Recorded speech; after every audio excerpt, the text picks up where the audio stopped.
guys, thanks for watching The Naturalist Capitalist. I'm Reed Coverdale. In this video I just wanted to tell you guys a little bit about who I am, where I'm from, why I think the way I think today. I'll try to keep it short and to the point. But yeah, I'm 26 years old. I was born in a small town in New Hampshire. I have 4 siblings. My dad was a school teacher. He worked 2 jobs. He'd work at school and then he'd bus tables at a restaurant at night. Yeah, my mom homeschooled all 5 of us. When I was 7, my dad got a better job and we moved to another town in New Hampshire and he could just work 1 job. We were all homeschooled until we went to high school, and then when we went to high school, we did public school. My dad was actually my English teacher in high school. We were raised very conservatively and Christian. We had really strict rules in the house, really strict rules as to what types of movies we were allowed to watch, what types of things we were allowed to say. Went to church every Sunday. We went to prayer meeting Wednesday nights. My mom would do devotions with us in the morning, every morning. We were very active in the church community all the time. My parents were politically conservative, mostly because of abortion. They were both pro-life, but they did not like the war-mongering tendencies of the Republican Party. I remember in 2003, when we went into Iraq, when I was 9 years old, we were all lined up on the side of the highway with signs protesting the war. My dad painted up a bunch of signs that said bombs kill kids, Saddam bad, war worse, and that was before Ron Paul had run or anything, so there wasn't really much room for that in the Republican Party, so it was a pretty bold move. But they're pro-life, they were against the death penalty, they were against abortion, they were against war. And even though they were very staunch Christians and we had very strict rules that we grew up with, they didn't stop us from questioning anything. They told us what they believed was true, and we had to live a certain way in their house, but they would always entertain any questions we had. If I had a struggle with something, I could always go to my dad and talk about it. So anyway, when I went to high school, I sort of started letting go of the really dogmatic Christian beliefs I had had as a kid. And I was also working, volunteering at a Christian camp, and it was run by CEF, Child Evangelism Fellowship. And there was just a very black and white approach to evangelizing to children, and a very systematic way that you had to become a Christian. And I started questioning some of the structure of those ideas. It seemed to me that it wasn't fluid enough, that it wasn't on a personal basis enough. It was more, as long as you do this, this, and this, then you're good. So I started having some issues with that. And then when I was 16, I got my first job working at a lumber yard. There's a saying that if you're a teenager and you're not a socialist, then you don't have a heart. And if you're an adult and you're not a capitalist, you don't have a brain. I went straight to the capitalist thing because I had to buy my own car, I had to pay my own gas, I had to pay my own insurance, I had to pay for repairs, and I think I was the only guy in my whole class who had to do all that. And at the time I was really upset about it, but later on in life I would come to appreciate that. So I started working after school and on the weekends, and then during the summer I was working 45 hours a week, and I just started saving money.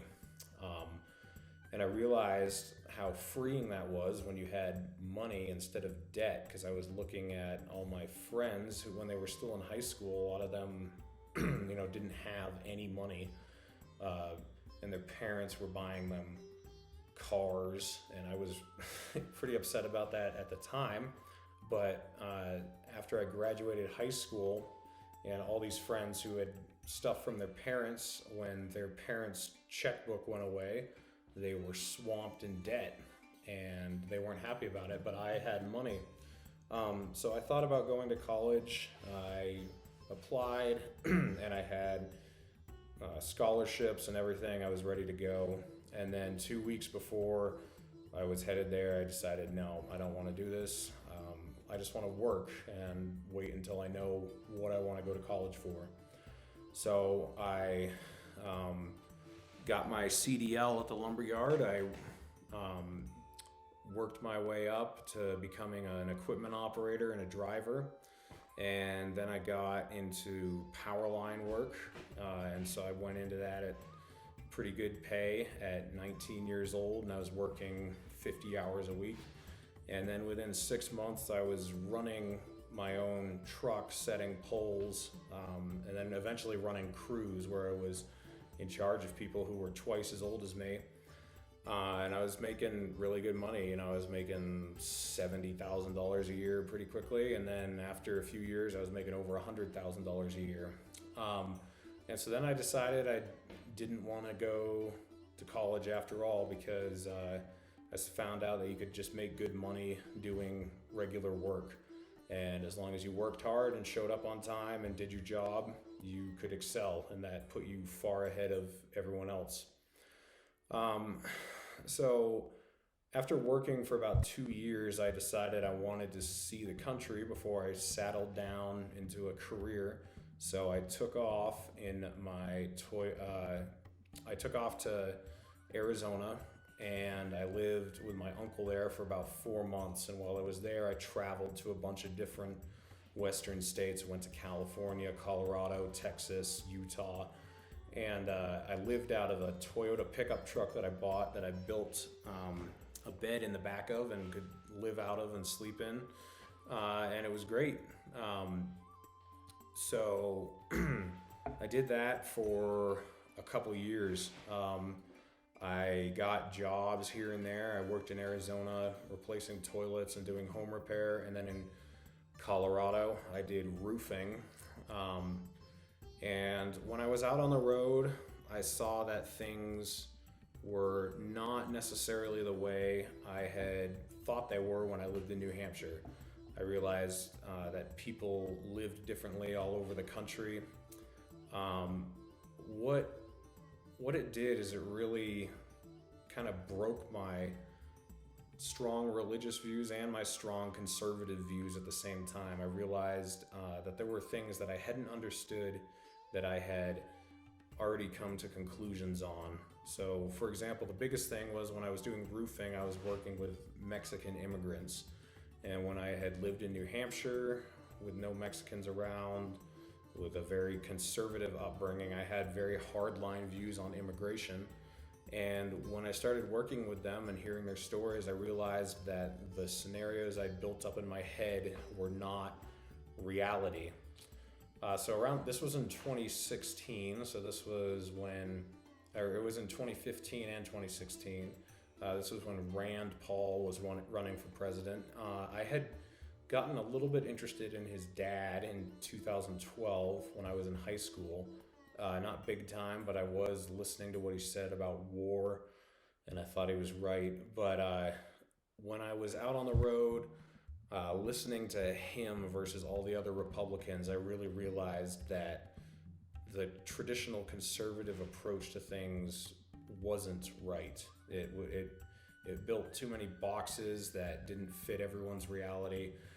It was basically the same things about liberalism that I didn't like were kind of true about conservatism.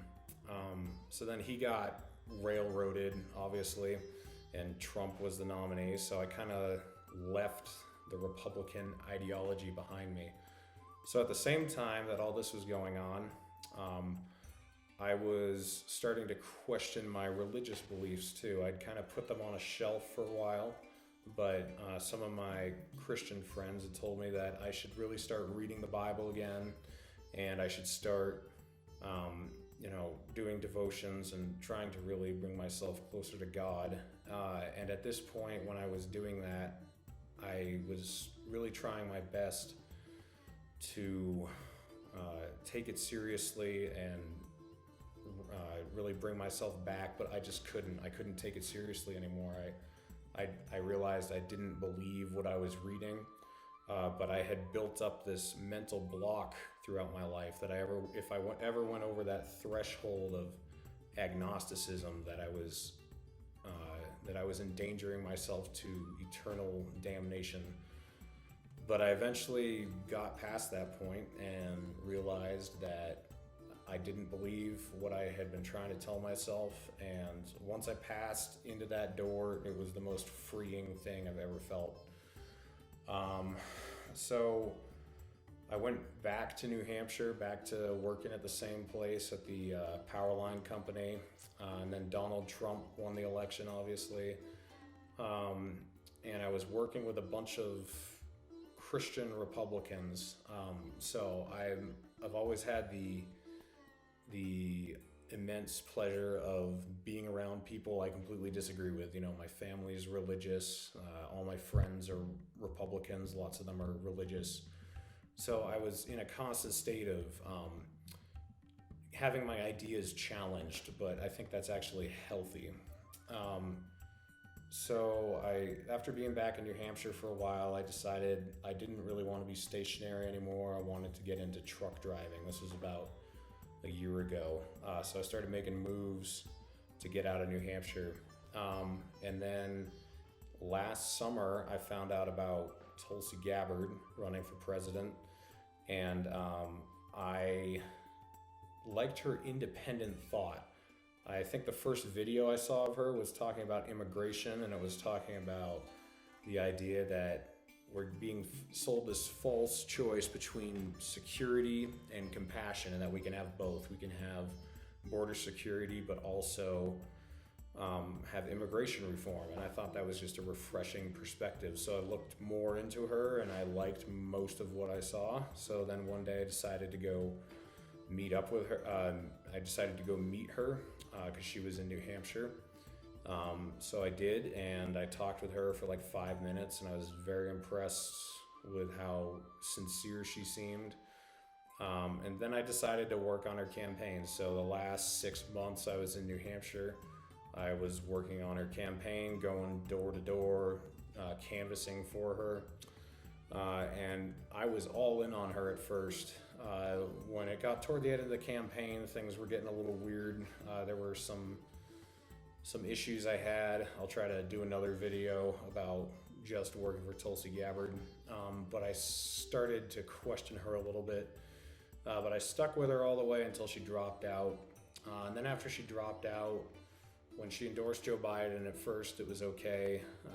But then there's some other stuff that she co-sponsored and voted for after that have kind of left me uneasy.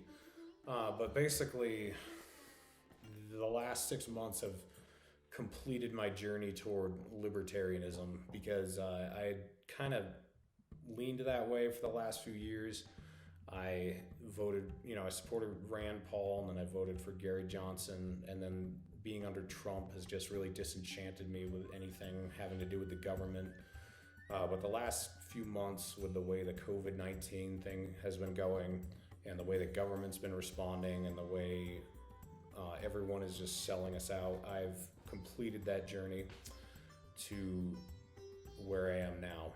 And that's why I've decided to make these videos and have these interviews, because I think that it's probably too late for 2020, but people need to be invested, and they need to share their ideas, and they need to get other people to care, and we need to get people to start talking to each other. And that doesn't happen now. So that's why I've decided to start this channel. I'm hopefully gonna have some great interviews. I've already got 3 or 4 other people who wanna come on. So over the next few weeks, I'll be uploading more. If you guys could share these videos and like them and subscribe to my channel and try to get other people too, that would be great, because I'm starting out pretty small, and everyone has to start somewhere. But I appreciate anything you guys do. All right, I'll catch you next time.